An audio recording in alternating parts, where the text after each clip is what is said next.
Assalamualaikum warahmatullahi wabarakatuh. Selamat pagi. Di sini saya akan menyampaikan dialog saya dengan 3, 2, 1. Jadi, tujuan Bank Sentral melakukan batas pengeluaran pemerintah salah satunya adalah untuk menekan terjadinya inflasi. Inflasi dapat diartikan sebagai kenaikan harga barang dan jasa secara umum dan terus-menerus dalam jangka waktu tertentu. Deflasi merupakan kebalikan dari inflasi, yakni penurunan harga barang secara umum dan terus-menerus. Yang rendah dan stabil merupakan prasyarat bagi pertumbuhan ekonomi yang akhirnya akan memberikan manfaat bagi peningkatan kesejahteraan masyarakat. Pentingnya pengaruh bergantung pada pertimbangan bahwa inflasi yang tinggi dan tidak stabil memberikan dampak negatif terhadap kondisi sosial ekonomi masyarakat. Pertama, inflasi yang tinggi akan menyebabkan pendapatan real masyarakat akan terus turun sehingga standar hidup dari masyarakat turun dan akhirnya menjadikan semua orang, terutama orang miskin, bertambah miskin.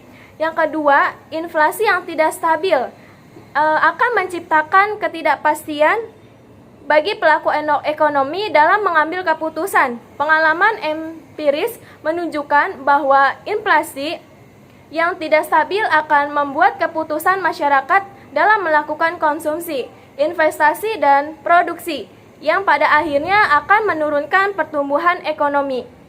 Yang ketiga, tingkat inflasi domestik yang lebih tinggi dibandingkan dengan tingkat inflasi di negara tetangga menjadikan tingkat inflasi domestik tidak kompetitif sehingga dapat memberikan tekanan pada nilai rupiah. Yang keempat, pentingnya penentuan harga dengan SSK melalui amanat yang tercakup di Undang-Undang tentang Bank Indonesia. Tujuan Bank Indonesia yaitu mencapai dan menjaga kestabilan nilai rupiah.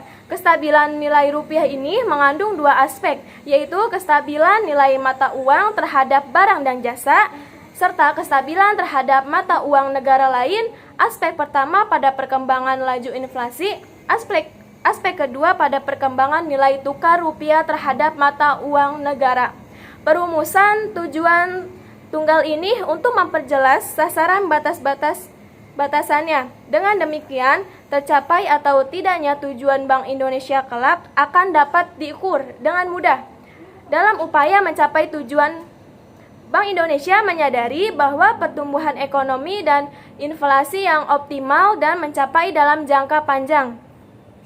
Kebijakan moneter Bank Indonesia ditujukan untuk mengelola tekanan harga yang berasal dari sisi permintaan agregat relatif terhadap kondisi sisi penawaran.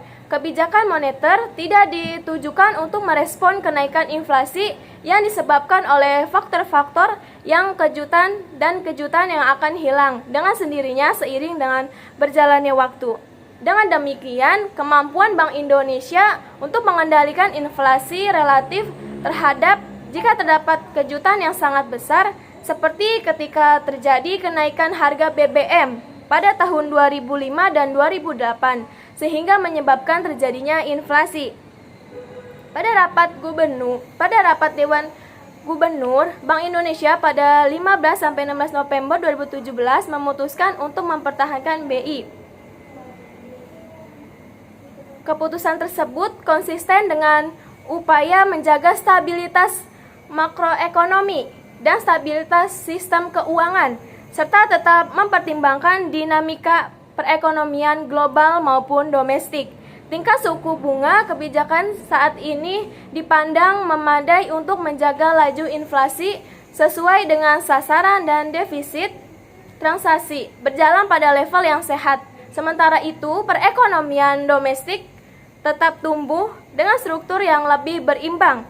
Bank Indonesia tetap mewaspadai sejumlah risiko, baik yang berasal dari global terkait rencana pengetatan kebijakan moneter di negara ekonomi maju, maupun risiko dari domestik antara lain belum kuatnya peningkatan konsumsi rumah tangga dan intermediasi perbankan. Bank Indonesia akan terus berkoordinasi dengan pemerintah untuk memperkuat bauran kebijakan dalam rangka menjaga stabilitas makroekonomi, stabilitas sistem keuangan, dan mendorong penguatan reformasi struktural guna memperkokoh fundamental ekonomi Indonesia. Baik, sekian yang dapat saya sampaikan. Wassalamualaikum warahmatullahi wabarakatuh.